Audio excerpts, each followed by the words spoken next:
Welcome back into the Sports Source. This segment of our program is brought to you by the Topoco Lodge, and there is nothing like the Topoco Lodge when it's a river release weekend. When the Chiowa River is up, the rapids are rushing, Topoco Lodge is just fantastic. September 5th, that is the next river release weekend. Learn more at topoco.com and their Facebook page. Their Facebook page is great. They've got all kinds of specials they put up there, all kinds of photos, videos. You need to check it out. If you've never been to the Topoco Lodge, see it for yourself. But, of course, go to topoco.com and their Facebook page to learn more. Great place to visit. All right. You guys can give me a player, a position group, a storyline, whatever you like. But the question is this: what's getting too much coverage or too much hype this offseason? And I will set the table. I go offensive line. Yes. We don't know if Cade Mays is going to be cleared. I think there's too much. The freshman tackles from a year ago, are they going to be back at tackle and all that? Are they going to take their step forward like you would anticipate? Everyone's thinking, well, the offensive line will be the best we've had in years. Could be, but I just think we're jumping the gun a little bit to say, well, we'll put the offensive line in the win category. Now, we got these other things. I'm not there with the offensive line yet. I want to see how they gel. And, again, you're talking about an offseason where they're not going to have as many chances to gel and to see who goes where and what the rotations are. So I think the offensive line is getting a little bit too much hype right now. I hand it to you guys. Anyone agree with that, or was anybody else going to go offensive line? That's what I had, right off the bat. And even with Brandon Kennedy at center, getting the third year.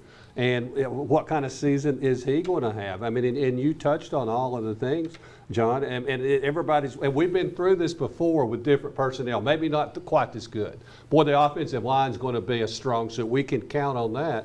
Well, you still have to go out there and do it. Like the potential. But for me right now, it's still just potential. Yeah, I think that's the thing is it's like you look at the offensive line, the key word is if, and it's all over. If the freshman tackles keep getting better.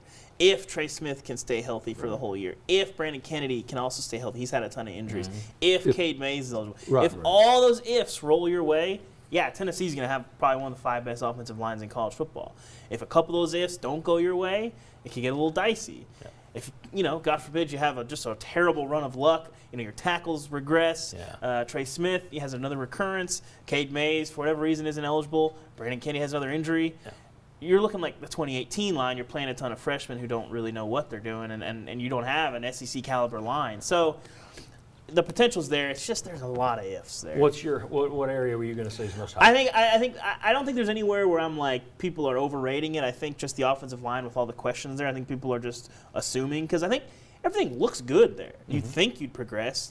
Trey Smith made it through a year where he was healthy. Brandon Kennedy did as well. Cade Mays I think is going to be eligible, but again you just don't know. And of course the gelling issue as well and bringing Cade Mays into there and where do guys play? Do you move around Trey Smith a little bit? Does Darnell Wright take a step forward?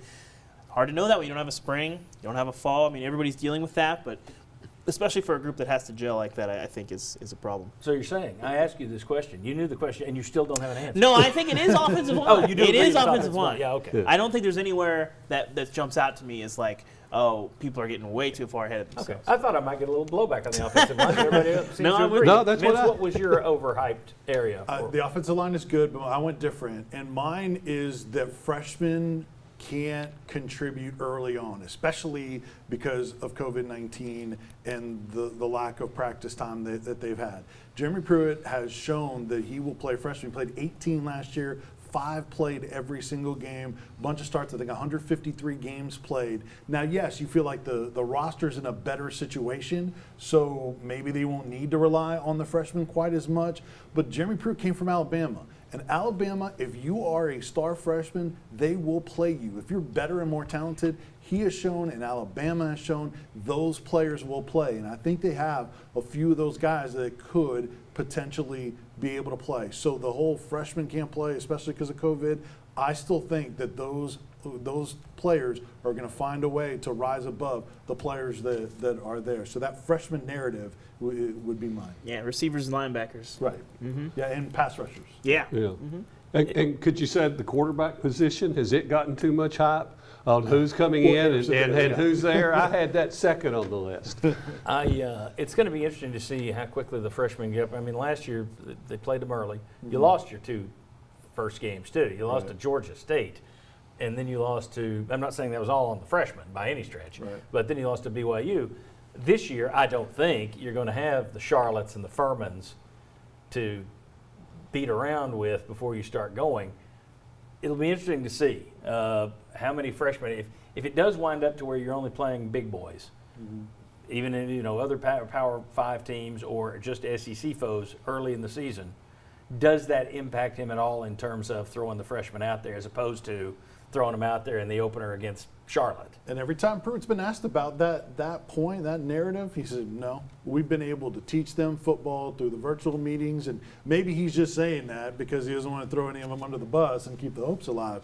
But he has shot down that narrative every time he's talked about it. That's good. I don't remember him last year before Georgia State warning people, though. So it's one thing to think that and say that. We'll see how it plays out on the field.